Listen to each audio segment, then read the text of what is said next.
Good morning and welcome to White Bear Unitarian Universalist Church. I'm Roger Upham and my pronouns are he, him, and I'm a member of the Board of Directors. For all the children and youth here today, we warmly welcome you and your family. We invite you to explore our Soul Work Center over against the wall, where you can explore different activities designed to help people of all ages actively engage in today's worship service. To share a request for today's meditation, please paste it in the chat box or add it to our meditation bowl, which is over in the Soul Work Center, before the opening hymn. Please gain consent before you put someone's full name in the bowl. As always, you are welcome to attend small group conversations following the service, both on Zoom and in the Emerson alcove. Visit the social hall for a more informal time of community, cookies, and information about upcoming events.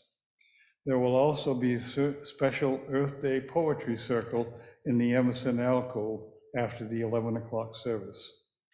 Poems celebrating our planet and our passion to care for it will be shared.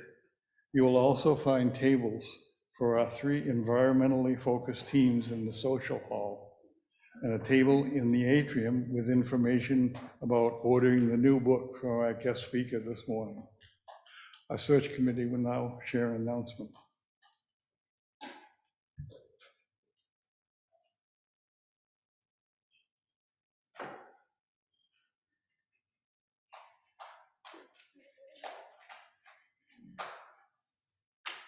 Good morning.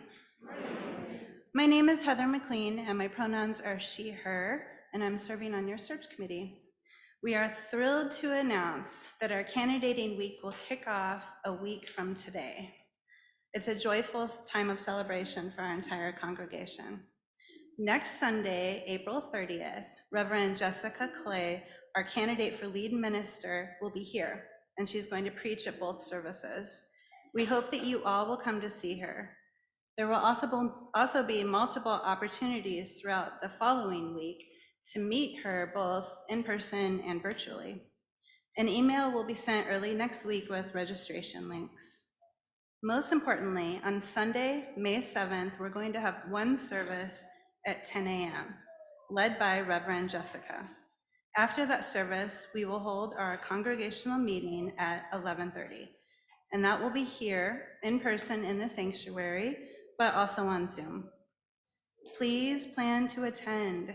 We need at least 263 members in attendance for a quorum. The bylaws don't allow for voting by proxy or absentee voting, so please register today for this important vote to call Reverend Jessica as our lead minister. You can register via the link on the WBUUC website. After the meeting, there will be a reception in the social hall, and everyone is invited. Finally, the search committee has a table today in the social hall where you can learn more about the candidating week events.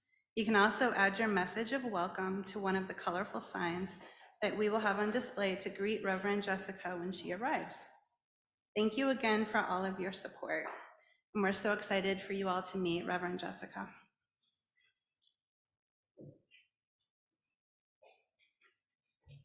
Welcome to our church, where we grow our souls and serve the world in love.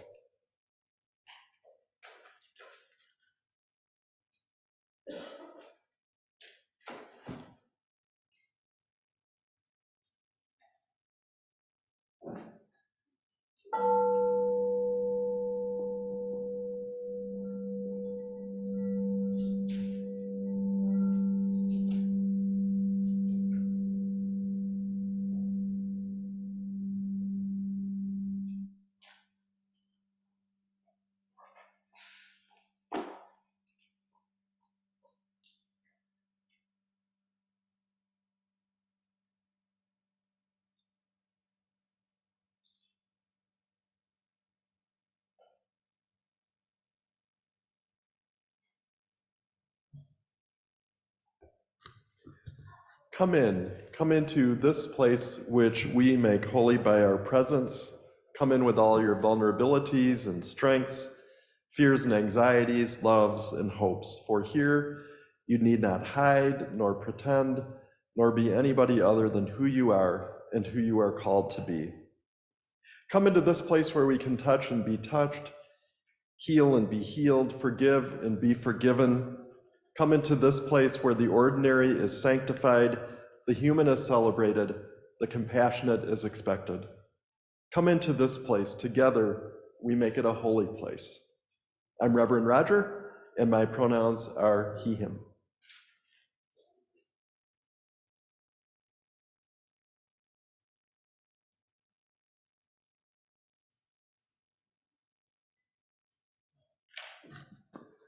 Good morning.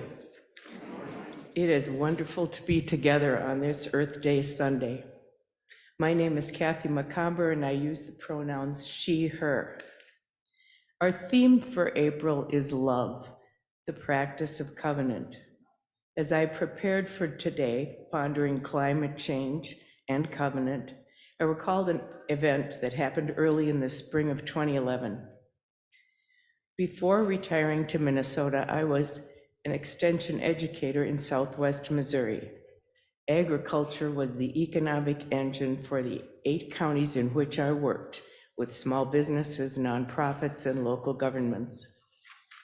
In this work, positive change occurred both as a result of policy and individual decisions and actions. The annual county ag meeting was always very well attended. It is where the University of Missouri agricultural extension educators provided information which ag producers, farmers, highly valued. Field trials of new crop varieties to inform the selection of those most likely to be most profitable for the farm operation. Best practices in fertilizer, pesticide, and herbicide application. How to most efficiently increase yields and get the most bang for the buck on those expensive chemicals. Best tilling, plowing, and other soil management techniques to prevent erosion and runoff. I was at the meeting to present factual information on the Affordable Care Act, Obamacare. At the time, the law was new, a bit confusing, and evoked a politically charged reaction in some. And for farm families, the program provided affordable health insurance. The ag presenters prior to the meeting were discussing together the negative reactions they had observed to the terms global warming and climate change in this politically and religiously conservative region. The entry to a conversation was to use the words monitoring weather changes, meeting people where they were, and with respect and openness for different beliefs, improved the likelihood that the new information would be considered and acted upon. Ag educators delivered factual, science-based information with respect for multiple belief systems and points of view represented, and with the common goal of supporting agriculture and rural communities. Today, let us light the chalice to honor those who work to support the interdependent web of all existence of which we are a part.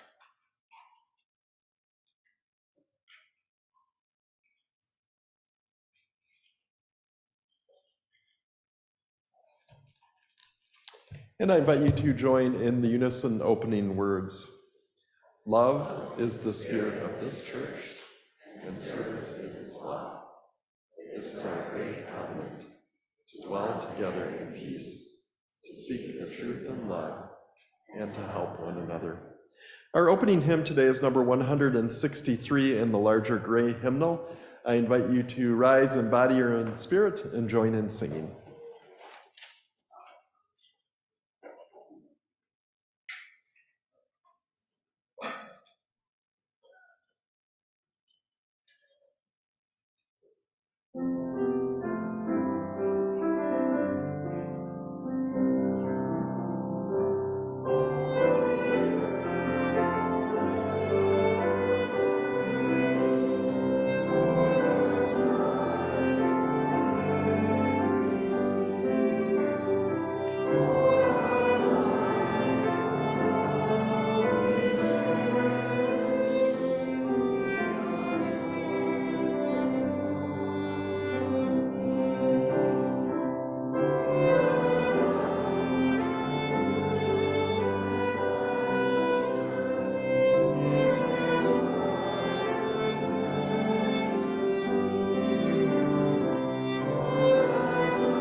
My name is Amy, and my pronouns are she, her. A couple of years ago, I went in search of the perfect acorn to add to my home altar. This wasn't hard. I found one in the park near my house that is just filled with creaky old bur oak trees, and the ground is just covered with acorns for a couple of weeks every year. I cherish these trees and the way their strong branches twist and turn and how they look like they could be prehistoric or out of a magical forest in Middle Earth. I often wonder how many generations of families these trees have witnessed on their evening strolls or playing volleyball games in the park, or how many birds have rested and nested in the safety of their branches, or how many critters too small for our eyes to see call these trees home. I see these trees often, several times a week, in fact, as I make my way through the park. These oaks are a comfort and they are a wonder to me. But as much as I love these trees, I know that there are times when I walk through the park and completely forget that they are there. Sometimes they just start to blend into the background, and I return home without having thought about these trees even once on my journey. Has that ever happened to you? Have you ever had something? That's right, it does happen. Have you ever had something that you see absolutely every day just like disappear into the background, even though it hasn't gone anywhere at all? I think we all do this sometimes, right? Nature, buildings, landmarks, even people can disappear into the background if we aren't in the careful practice of noticing. And I think it's often true that we forget to take care of then the people, places, and things that we forget to notice. And that's why my little acorn, that little potential tree beard, sits on my home altar to remind me to be in the careful practice of noticing, to remind me to hold high the beauty and wonder and necessity of these trees in the park by my house. The magic is that when I remember these trees, I also start noticing the creatures that depend on them, the humans who bask in their shade and breathe in their air, and the entire web of existence of which they and we are a part. But noticing takes practice. In a world where there are so many things tugging at our attention, I'm sure this doesn't happen to any of you, taking time to shift our noticing to nature is really important and also sometimes healing. As our Earth Ministry team reminds us, as Unitarian Universalists, we are called to notice, cherish, and protect. So this morning, we're just going to take just a moment to practice careful noticing together. I'm going to invite you now to take a breath and get comfortable in your body right where you are, or I invite you also to move around the space if that's what is more comfortable to you.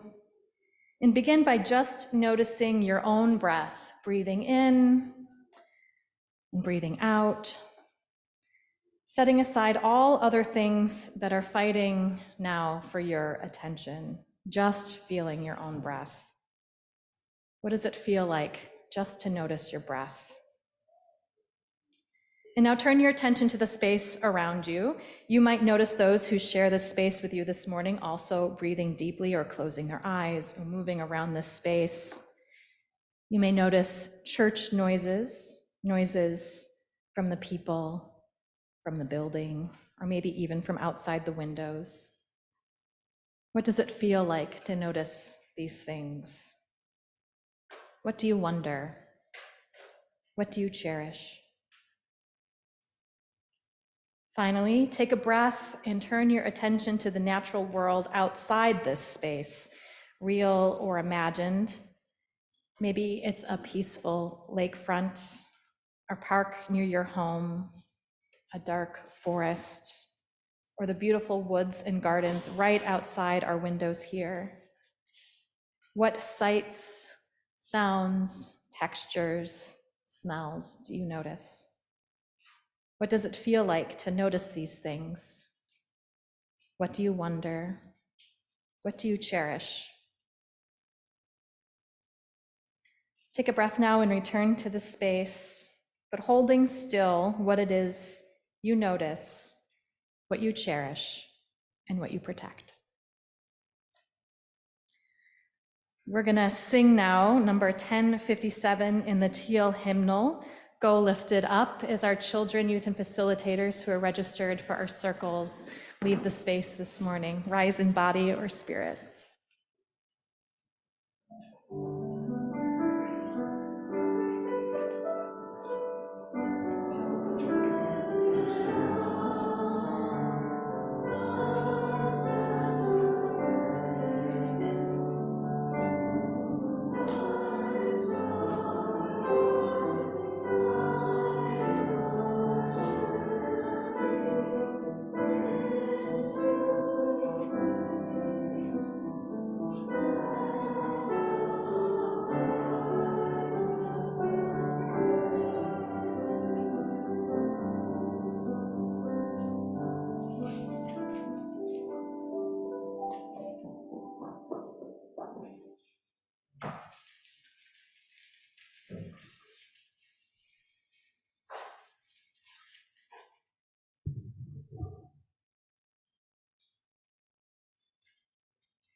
As we gather in community this morning, around 80 or 90 in this space, especially before a moment ago, and about 36 households joining us online. Let's continue our meditative focus by shifting our noticing, our wondering, our cherishing, our protecting from the beautiful planet and its non-human inhabitants to the human companions we have, near and far, known and unknown. Today we hold in our hearts those who are struggling, perhaps including ourselves. We send healing energy and love to people struggling with mental and physical illness, addiction, poverty, violence, oppression. On this Earth Day weekend, we are especially mindful of those most marginalized around the world, whose struggles are compounded by climate change and other environmental degradation. And we continue to hold Blacks, Indigenous, and other people of color, and trans and non-binary plus people who are targeted by some political, government, and religious leaders. Within our beloved community today, prayers for baby Noah and his family. He was born with complications a week ago and is still undergoing testing in the NICU.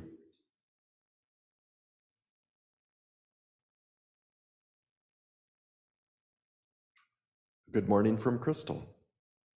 Prayer for Anne for safe travels on her El Camino journey.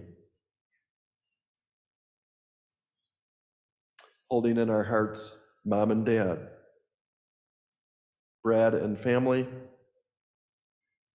and Murphy and his sweet eaglet.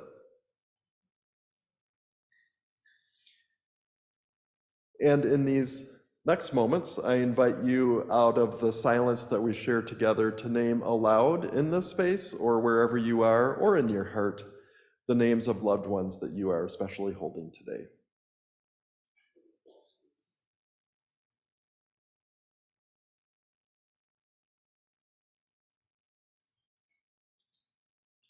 Amen.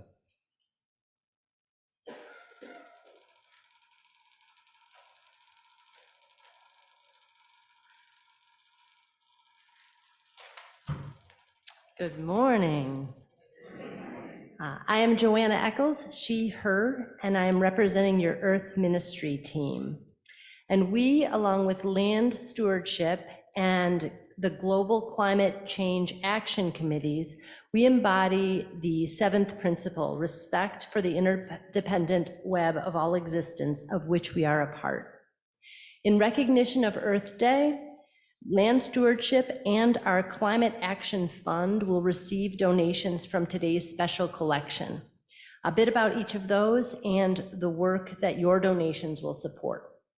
So our Land Stewardship Committee works to create a beautiful, sustainable church landscape not only to benefit native plants and animals, but to nourish our souls as well. This spring, 2 new trees will be planted near the front entry so that they can be fully established before our beautiful old locust tree reaches the end of its life. In addition to careful, planful plantings like this, land stewardship watches over our 4 acres, managing many invasive, diseased, or dying trees in our woods and regenerating those that are lost with carefully selective native trees and shrubs. If you're interested in helping with this work, please join us on the annual Spring Cleanup Day, which is on Saturday, May 6th. That's in 2 weeks, but on the Saturday. Don't come on Sunday, come on Saturday. From 9 to noon. Bring a pair of work gloves and your enthusiasm. No special skills are required, and lunch will be provided by the men's group. So a great day to share here. Today's collection will also support our Climate Action Fund, which addresses the threat of climate change by reducing our church's fossil fuel use. We will add 54 new solar panels to the existing 51 that are on our church roof, decreasing our carbon footprint by an estimated 72,000 pounds of CO2 annually, and saving about $5,000 every year in electricity costs. Besides donating to today's collection, you can also consider making regular contributions to offset carbon emissions that result from your travels. Just visit the Solar Expansion Project page on the website. There's a handy calculator there to determine that cost, and then you can donate that amount to the Climate Action Fund. So as always, there are 4 ways to give. You can use the collection baskets that will be moving around shortly. You can donate on the web page. You can send a check or leave a check in the box outside the office, or you can use the text to give option, which is laid out in your order of service or in the Zoom chat box. Whichever way you give, please indicate the keyword earth. And thank you so much for your generosity and your faith in this life that we live together.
With the Enlightenment and modernism in the Western world, the mind-body split reached a crescendo.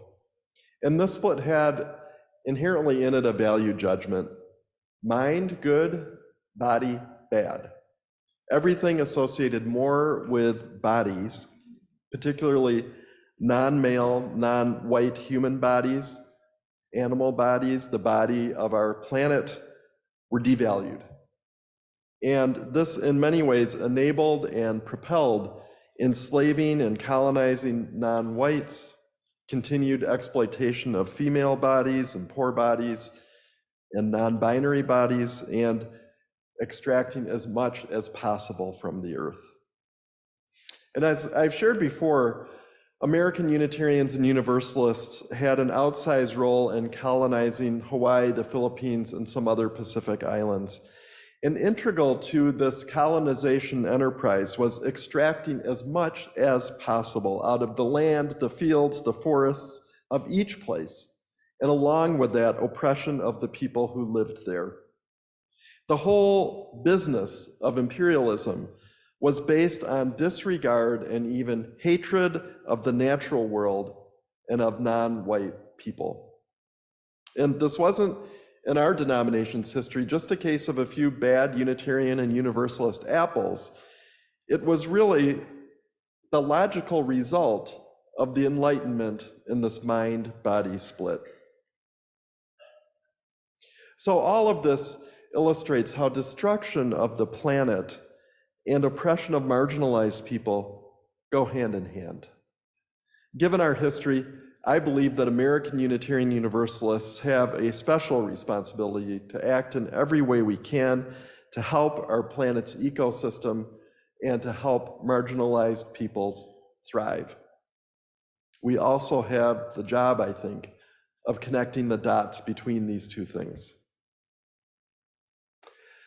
In a few moments, after I do an introduction and we hear an OK Factor song, we're going to hear about climate change and how each one of us and communities we're part of, such as this church, can act.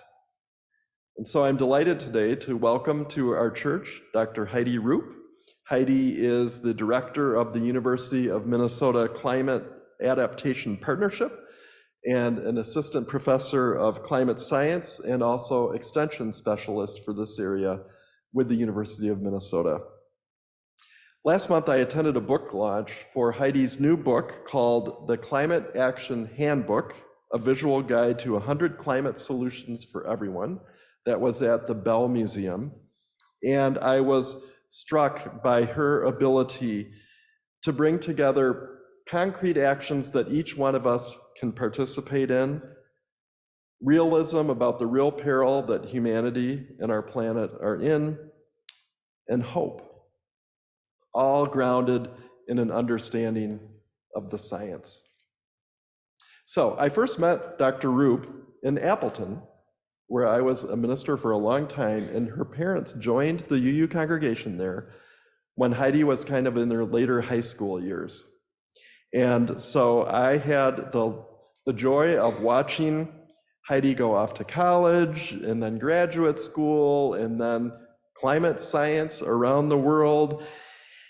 And I had the joy of seeing how she took what she learned in climate science and then helped figure out how to encourage authentic human community and engagement around the problem and the solutions all of us can be part of.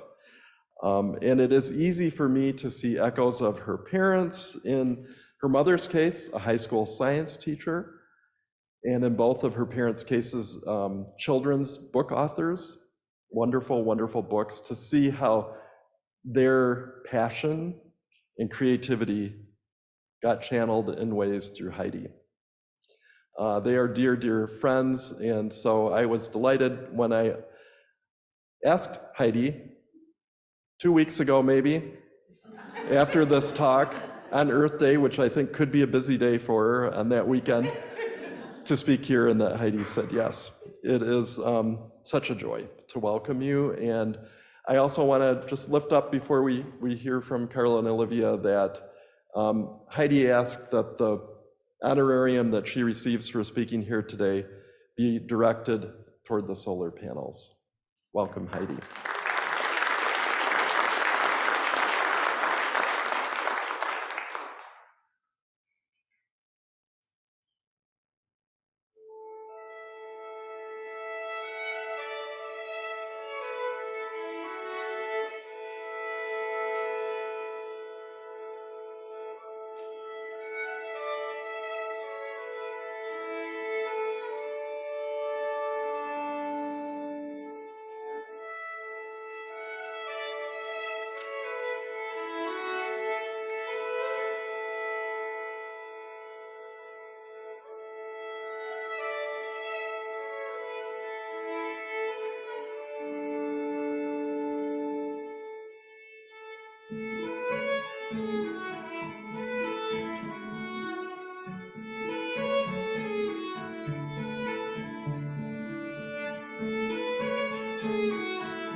Good morning. My name is Heidi Roop, and I use she, her pronouns. Thank you so much for welcoming me today into this new space, a beautiful one at that. How lucky are you? We've heard the word noticing today. It's a really powerful word. We think about it and let it sit in us as we've been called to do already. I can't help but notice this beautiful space and the windows. The world's calling us to look. And we're at a moment in time in the year where there's an awakening of the world around us. I promise you, as a climate scientist, I promise you it will be warm soon. Fact. I promise. We don't have that much control over the planet. We still move around the sun. That will continue for a long time. Trust me. Long after we are gone. But noticing, it's like I said, a very powerful word. And I've been reminded today that my job is to notice and observe, to observe the planet. I'm a climate scientist, and I've had the great privilege of being able to travel around the world to observe, to notice, to gather information, to try to understand what's happening to the place we call home, to the world around us. And we don't have to be called to places like Antarctica to see change happening all around us. I invite you to notice those changes around you and maybe the not so normal things we see happening in the world around us. Some of those things are a consequence of climate change. They're a consequence of us, of the impact that we have on the world around us. So I'm going to invite you today, and after we navigate through what I don't know how many of you have navigated the deluge of emails and social media posts about Earth Day and encouraging you likely to buy something, which is sort of ironic, to buy green. As we take a moment of pause and move beyond this week and several days that in sort of our discourse have been dedicated to Earth, I encourage you to make a commitment to see beyond that and to think about your role and noticing and committing to action beyond this week, beyond this day, but to think about how and notice the way in which you interact in the world around you and how your actions impact the world. To notice, not only are we noticing this beauty around us and the beauty of this space, but I invite you to reflect and notice the impact you have, good and bad, on the world around us. In my job, I notice, I observe, I know a lot of really scary things about what the future holds for all of us, and for some of us, much worse than others. And I'm called to act in service of avoiding the worst future before us. I look at facts and figures every day. It's my job, facts and figures about our changing planet. And I think the thing that gets lost so often in the conversation around climate change and the very real doom and possible gloom before us, and the climate changed reality, which, and quite frankly, we are already living through. This is not a far off future. We are living climate change today. I'm reminded, and I think the thing that is lost most is the opportunity and a choice. We have a choice before us. We choose what the future holds in regards to climate change. Our actions today will impact the future. A future in which many of us will hopefully still be alive. When we think about climate change, we are acting not just for today, but also for tomorrow, but that tomorrow is not so far away. We talk about the year 2100 a lot in the climate science community. We talk about mid-century. That's the 2040s and 2050s. That's not that far away. And this next decade, the science shows very clearly, is critical. It's critical for determining that future that is better, bolder, brighter, more equitable than the world we're living in today. And we choose. We choose. You may be thinking, well, what is the choice I get to make, Heidi? Give me some tools, give me some resources. I had that same question. I'm often called to talk to people. In my role as an extension specialist, I have a job that affords me the great opportunity to talk about climate change, to learn, to listen, to understand what are the ways we can act. And also, I talk a lot about the problems, right? I talk about those observations, that noticing I get to do as part of my job. And I can give you a really wonderful, scary talk about climate change. Not the goal. But when I am tasked to outline the future before us and what's at risk and what's at stake if we fail to act, the same question I get at the end of every talk, no matter the audience. What can I do? And I never felt like I had a good answer. I could paint the problem so clearly with facts and figures that somehow wouldn't change hearts and minds. Huh? Wait, you're not motivated by the doom and the gloom and the hot future ahead?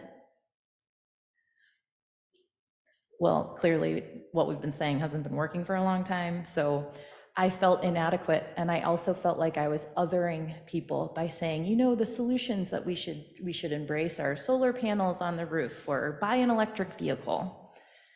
Those are all important things, and thank you to this community for prioritizing that work. There are in fact climate solutions around us, which is the task before you. I'm going to invite you to think about the climate solutions that surround you.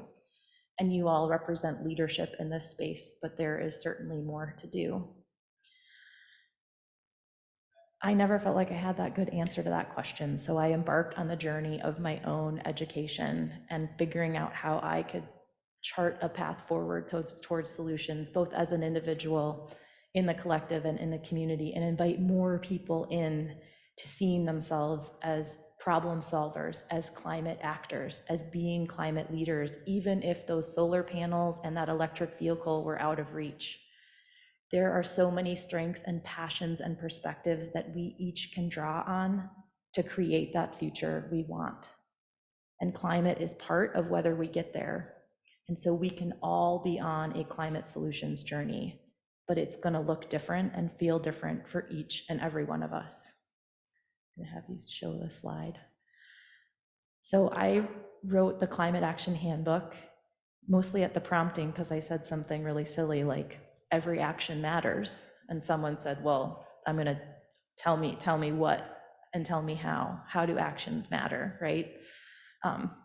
Put some action behind those words. And so it's now a book, which is sort of surreal and deeply uncomfortable to be talking about, but really, this is a painted picture of my journey of learning and my continued journey of climate action.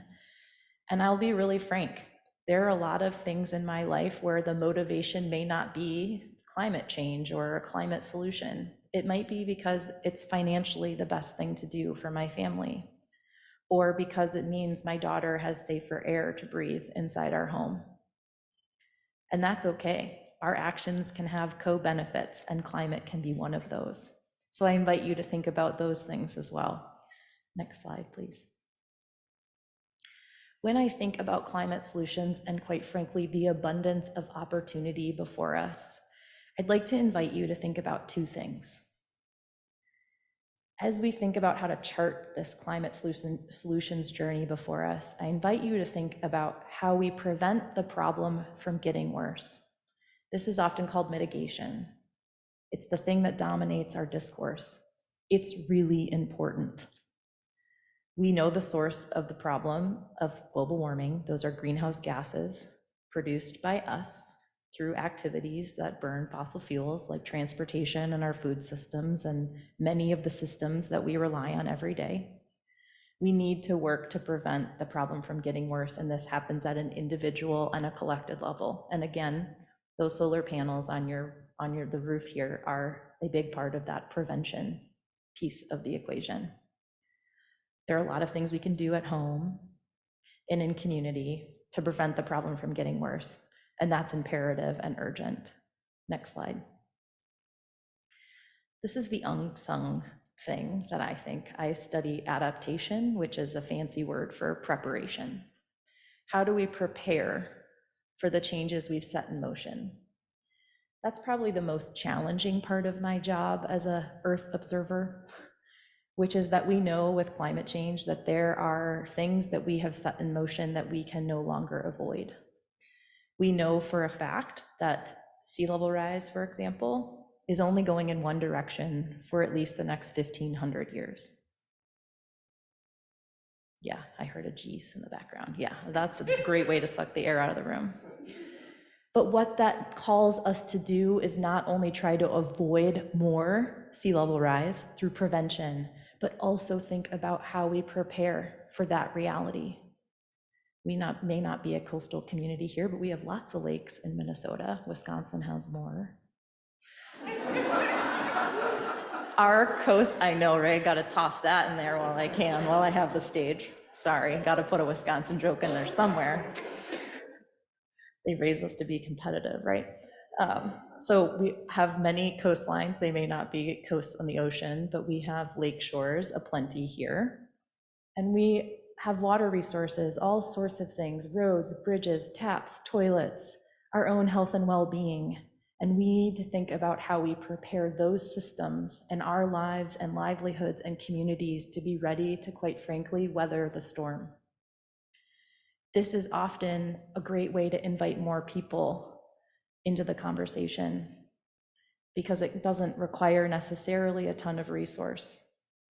I talk to a lot of emergency managers, and this middle slide here, the pink, it's maybe a little difficult to read. How many of you have a go bin or a stay, a go bag or a stay bin at home, emergency kit, water in your basement, extra food in case there's a flood or a tornado? I see one hand, yep, a couple. All right, so there's a climate action for you. Get some water in your basement, get some resources available so that you can be in service to your community if a disaster strikes.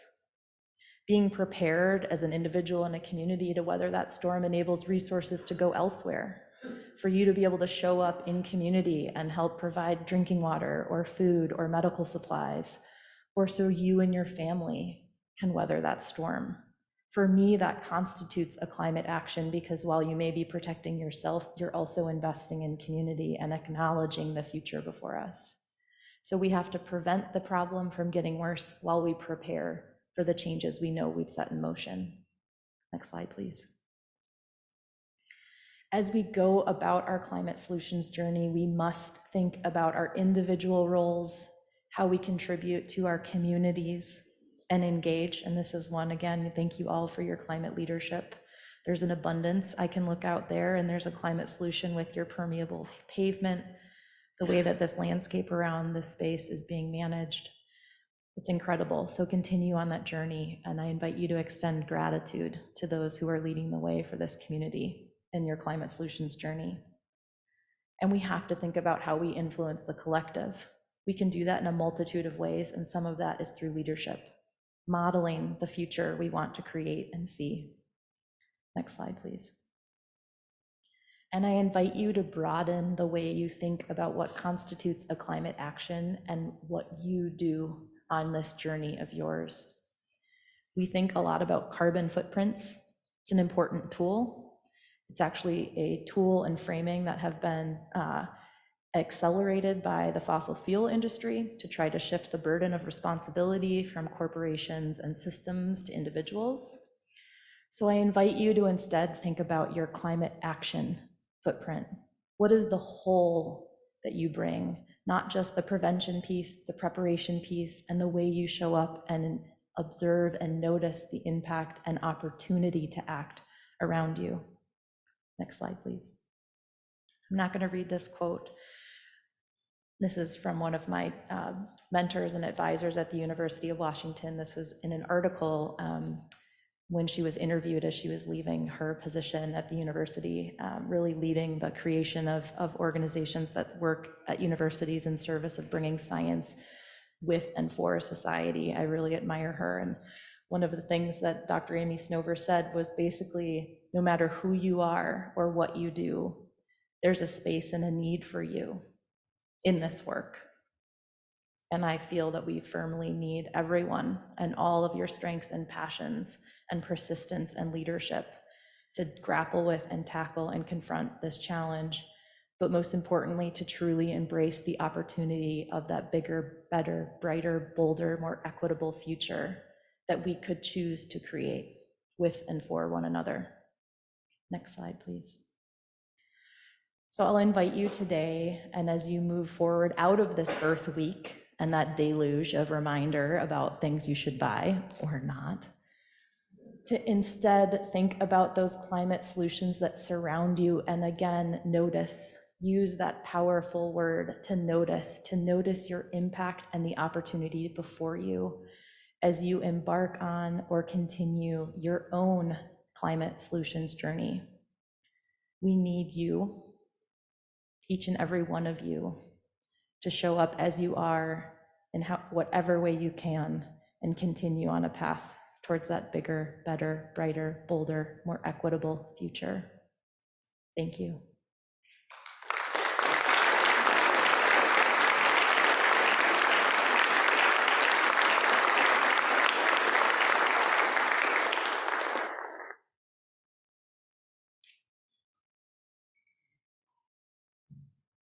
Thank you so much, Heidi. So grateful. You can all see why I invited Heidi here after hearing her a couple weeks ago. So this is a little difficult because this is a suggestion that you buy something. It is her book, and she did not make me do that. You might think about buying it at a local bookstore. That'd be a really good idea. There are cards in the lobby available to get more information about doing just that. And more than that, I would encourage you to think about what my wife and I have decided to do, which is to buy this book for our kids and some other loved ones and family and friends to spur conversation and thinking, because that is actually a climate action. We need to be talking about it. And this is a wonderful tool for doing that. So thank you. And our closing hymn today is 1064, Blue Boat Home. I figured my unscientific calculation is 9 out of 10 UU congregations are singing that this morning. And since we are the Lyricists' home congregation, it seems like we ought to too. So I invite you wherever you are to rise in body or spirit and join in singing 1064 in the small teal hymnal.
Please join me in the closing words. I invite you to join. May peace dwell within our hearts and understanding in our minds. May courage steel our will and truth forever guide us.